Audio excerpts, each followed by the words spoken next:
Hey everybody, I've got an amazing opportunity today because I am out here at Amelia Island, the Concours at Amelia Island, and I'm sat behind the wheel of a 1967 Volkswagen Type 2. This is a 21 window Samba, and this is one of my dream vehicles to drive. I've owned several air-cooled Volkswagens. I've never driven a Type 2. The little transporter.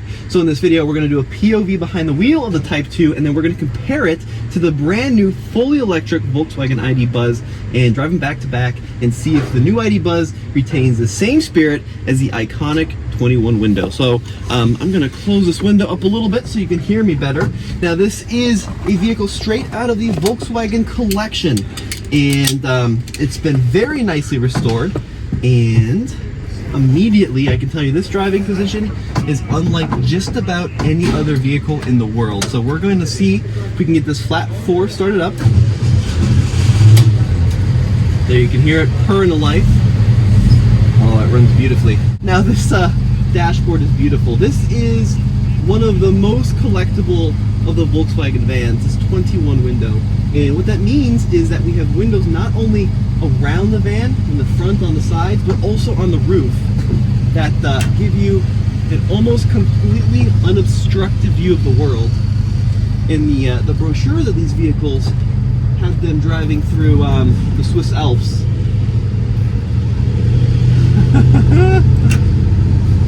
This is pretty incredible. Okay, so interesting driving position because the steering column goes between your legs, and the clutch is on the left side of the steering column, but then the brakes and the accelerator are on the right side of the steering column. And I can tell you that this is easily one of my bucket list driving experiences. So let's talk about the engine. Out back we have a 1,493 cc flat 4-cylinder engine that powers the rear wheels through a 4-speed manual transmission. Horsepower rating about 54. Now the Volkswagen bus, or the van, or the transporter, or whatever you want to call it, the Type 2 launched in 1950, and the first generation, called the T1, the iconic one with the V-shaped design element in the front, the large Volkswagen emblem, that continued in production through 1967. So this is the final year of that iconic design. The next generation of the van, which had that more front flat face, but this is the design that I think people associate with the Volkswagen van, and it is just such an icon of the 50s and the 60s. You know, if you want to film, direct a period piece from the 50s and the 60s, you put one of these in that video and instantly you've got a period film. That is how iconic this design is. Now, of course, they built these in a number of configurations. They built them first as essentially a little squared off panel van without windows, without the seats in the back. It was built to be a utilitarian work vehicle in Germany and of course Europe. And then eventually they had the bright idea to start adding seats, and then they had the comfy versions, and then they built this model, the Samba, with the windows on the side, with the seats in the back, with the chrome trim everywhere. This was the high-end, the deluxe version, and then ultimately we saw the camper vans, the Westphalias, and it just solidified its place in history. But what I'm most surprised about is we're talking about a vehicle that dates back to the very early 50s with a short wheelbase, what we would consider to be an underpowered engine by modern day standards, and it feels so incredibly modern to drive. The suspension is soaking up the bumps with little difficulty. These used a pretty revolutionary rear suspension that had gear reduction boxes, essentially portal axles, to give it more ground clearance. That GTO, old Bronco, driving through a movie. But it gives it a really soft ride. The steering at speed, incredibly light. The transmission, surprisingly crisp. It's 2CV, Charleston in yellow, very cool. The transmission, it's not wobbling around. The engine, 54 horsepower, you think, that's not a lot of power, but at least here at sea level, it's got a lot of low-end grunt. Now these flat 4s are not known for making a ton of power in the higher RPMs, but you get this nice little, what's the word I'm looking for, thrum, a little throb throb of that four-cylinder back there as it just gently pushes us along, and you definitely get the sensation of being pushed from the rear. There's a complete disconnect from what's going on at the front wheels to the rear wheels because there's no connection between them. There's no power steering, there's nothing like that. Okay, I think we're gonna spin around here and make a U-turn. The brakes are exceedingly poor. One of the most iconic design elements available on the T1 Transporter, the two-tone paint. So the vehicle lends itself beautifully to multiple colors. So you've got this division line across the belt line, which continues all the way across and makes its way down into the V toward the front. And then this Samba was originally painted white up here, and then it was repainted orange at some point. But that two-tone is just one of the most iconic features of this van and makes it look incredibly beautiful. Now, as a rule of thumb, the more windows one of these Volkswagen vans has, the more desirable they are. So the panel vans, very cool, but they're typically on the cheaper end of the spectrum. The early 23 windows are going to be the most expensive, and a 23 window would have had side windows here on the rear panel. The 21s got rid of that, but you still have 1, 2, 3, 4, 5, 6 windows across the main side here, and then 1, 2, 3, 4 along the roof. And the visibility you get out of this van is unlike any other. Bring it out here to a beautiful climate like Florida, and it really shines because you can see the whole world with an almost completely unobstructed view of everything. Just fantastic. You can see how straight this van is. Now the Samba here, no doors located along the side, and then the Samba also doesn't have a sliding door. Instead, you've got this barn style door. Two of them, they open up like such, and you can see the inside is very well appointed for a van from the 60s. So a basic transporter or cargo van wouldn't have had much of anything here except for a metal box. But this model, we've got chrome trim throughout, we've got grab handles here, we've got these beautifully lined two-tone bench seats with a ton of space in this version. And then of course you could get the camper models, which the Westies even had like the pop tops in them, which is pretty cool. But all the windows, you've got these little latches, they pop out. And what's surprising is these vehicles are essentially a unibody construction. So the original prototype rode on a Type 1, a Beetle platform. They found it to be weak. They re-engineered it to ride on a unibody construction, same wheelbase so as a Beetle. Shares a lot of parts. But even though it's a small van that can seat all these people, look at the space in the back. So flat floor here for all your luggage that you'd want. And then the engine, of course, underneath this deck lid, air-cooled, 4-cylinder unit. You can see it there. Now, I'm not sure the history in this vehicle, if it's been upgraded. Most of these at this point have had an engine rebuild or two. Oftentimes are bored out beyond what they would have been originally. Now keep in mind that these vans would have launched with what, like an 1200 cc engine with under 40 horsepower. So 50 plus horsepower by the 60s was a big improvement, and then it just went up from there with the 1600s. But my favorite feature has to be the canvas top. You can open it up and see the world. Now, compared by modern standards, the Samba dashboard is very basic, but the Samba actually gave you a bunch of nice features. It has a slightly different dash design, complete dash across the width of the vehicle. And that was pretty luxurious back in the day. Premium door cards here. You can see it's nicely lined here. Chrome trim, there's your little door handle. Sliding windows with the vent windows. And then this one also has the windshield, which folds out. And then across the dash, we got little VDO clock there, grab handle. Old style radio, I think AM only, with one speaker in the dash. I imagine someone added the cup holder here, and then there you have the beautiful steering wheel with the speedometer, which goes up to 80 miles an hour, and then a fuel gauge there on the left portion. And then of course, the footwell goes right up against the front of the vehicle. So essentially the crumple zone is your knees.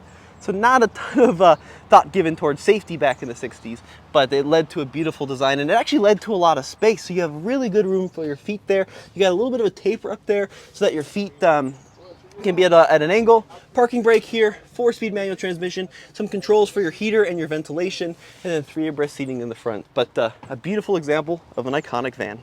All right, so we just got behind the wheel of the new Volkswagen idbuzz, and immediately There are similarities between the 67 we were just in and some pretty substantial differences. And one of the big things I'm most surprised about is how large the windshield is.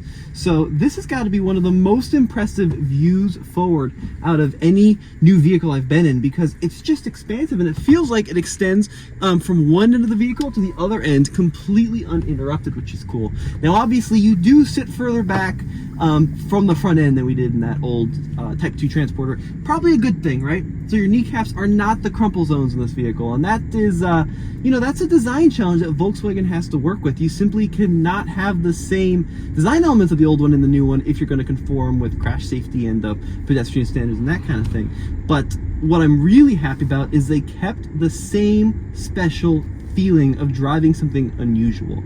You don't feel like you're driving around in another crossover or another sedan. You don't feel like you're driving in a minivan either, because these windows are enormous. So it doesn't have 21 windows. It's got a few less than that, but the sill is surprisingly low and the window extends well into the roof line, and then the roof height is super high. So I'm about 6 feet tall. Check that out. I've got a good 6-7 inches worth of headroom here, and it feels like you're driving, in a lot of ways, a classic Volkswagen van. Now, of course, the idbuzz has gone fully electric, and let's talk about what that means. The model we're in is not completely the version that's going to be sold here in the US. So this is a European one to European standards. So this is a shorter wheelbase. We also have a 5-seater configuration here in the US. We're getting the Big Mac sized one because we're larger individuals, so we're going to get a longer wheelbase version. But the fully electric, right around 77 kilowatt hours in this vehicle. Now they're predicting on the WLTP cycle, which is a little different than the EPA cycle, but they're predicting about 263 miles or so of rated range. So pretty good range out of this vehicle, and then 5 to 80% charge, peak of like 170 kW in roughly 30 minutes. So, you know, it's certainly not world leading in terms of its electric capability, but for a vehicle that you are going to drive around town every day, take on some road trips, I think it'll be more than enough.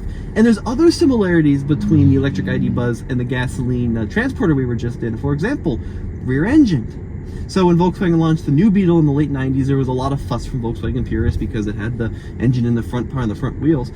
You Volkswagen purist folks, you can't be too upset about this because it's rear engined or rear motored, rear wheel drive, and you get that same sensation of being pushed along from the back rather than being pulled along from the front. And we also have significantly more horsepower in the old one. So that one was 54, this one 201. We'll just give it a quick little punch.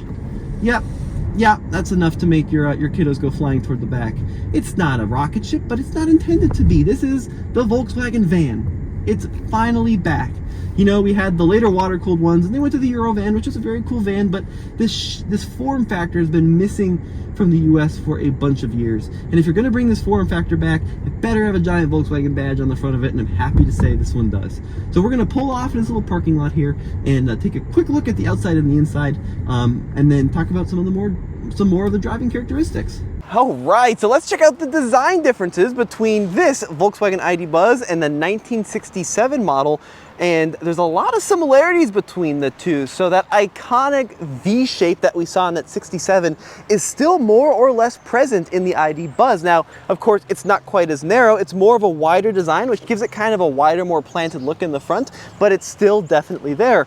Also present, that iconic two-tone design with a bright color down low and a light color up top. In this case, it's bright green on this white, and then that distinct separation down the side of the van. The overall side profile, relatively similar, right? This one's a little bit more boxy, a little bit more angular, but you can see that one continuous brushstroke that connects the front to the rear. Now, obviously, there's several major differences. The round headlights are gone. I kind of wish they had kept the round main beams, but we now have this IQ light system, full LED, with this continuous light bar from the left to the right. The Volkswagen emblem is still fairly large and in charge, albeit a little bit smaller. And then this front end treatment is truly wild. We've got some intakes there. We've got some aero to help direct air around the wheels. And these wheels are enormous, 20-inch wheels on this vehicle versus I think 14s on the old one. Now, as we may make our way out back, you'll notice the trunk extends all the way to the lower bumper here, right? With this adjustable platform so you can raise or lower the cargo height there. So unlike the classic one where you had that big engine down here, meaning that the liftover height was like here, the electric motor is small and you can just package it, boop, right underneath. And I think the Volkswagen engineers back in the 1940s would have really appreciated that design because it maximizes the space and the versatility. You got these 3 streaks down the side, which are pretty cool. Now this one does have a sliding door. The old one could be had with a sliding door as well, but not a power slider like this one. And then on the inside, this version only has the one bench seat in the rear versus the US one, which will have 2, right? So it's gonna be a little bit larger. We also have a door on that side as well. And this really funky cloth on this more premium material in bright yellow. And look at this, are these trays? Oh, check that out. Little pocket there for a cell phone. Absolutely wild. Now let's check out the front of this vehicle. Now on the old one, your feet were the crumple zones. On the new one, you still have a lot of space, but now you've got the actual safety technology. I love these 2 captain's chairs and these ID seats. I'm not so sure they're going to stay this clean for long, but the ID seats look very cool. And this dashboard design, very open, very airy. You've got this modular design language where you got the screen here, some cubbies here, this cool material across the dash, bright white steering wheel with a little gauge cluster up there, which is very neat. And then of course play and pause there on the accelerator and the brake pedal. And then this one of course does not have a sunroof. It'd be cool if we had those little Alpine windows too, but very airy interior and very comfortable all the way around. Really impressed with what Volkswagen has done to this van to keep it cohesive to the old one. But anyways, let's keep going with our driving. Let's talk a little bit about availability. So this vehicle started production in June of 2022, and it's been in sale in Europe for a little bit now, actually, which I think is very neat. It's coming here to the States starting early 2024, and I just can't wait. It is so cool. We don't really know what the pricing is going to be, and we also don't know what full configurations are coming to the States. So I think its fair a passenger version is probably on its way, but in Europe they also have a cargo version, and the one we'd all love to see, let's be honest, is like a Westphalia camper edition. But really stoked about this. So other thing about this Volkswagen, it features all the latest and greatest in safety technology. So you got adaptive cruise, you've got lane centering, that kind of thing. So they're bringing a lot of new technology to an old school design language, and I'm really happy to say I think Volkswagen is onto something here, right? They're pushing the technology, which is what the Transporter bus was always about.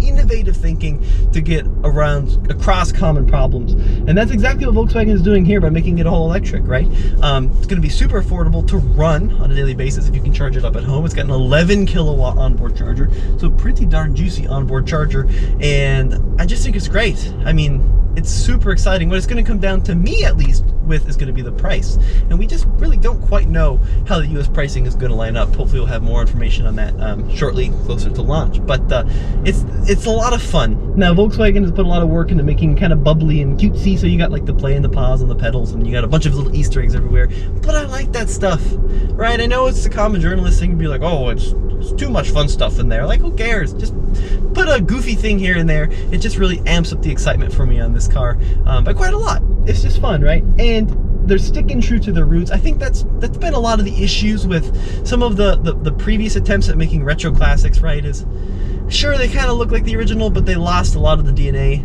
I'm happy to report that this vehicle feels like it has kept every bit of DNA that the original had, which is just fantastic. And we're seeing a lot of that, like the Ford Bronco's done that very well with its return, and I think Volkswagen is the right. Now we just need another Beetle. Come on, Volkswagen. This is riding on the MEB platform, which is what underpins the Volkswagen ID4 and some other upcoming ID models, but it also underpins the idbuzz. Yeah, I think there's a lot of potential for growth on this platform. A huge thank you to Volkswagen for making this video possible, and as always, head over to alltfl.com for everything new and used, classic and brand new car reviews.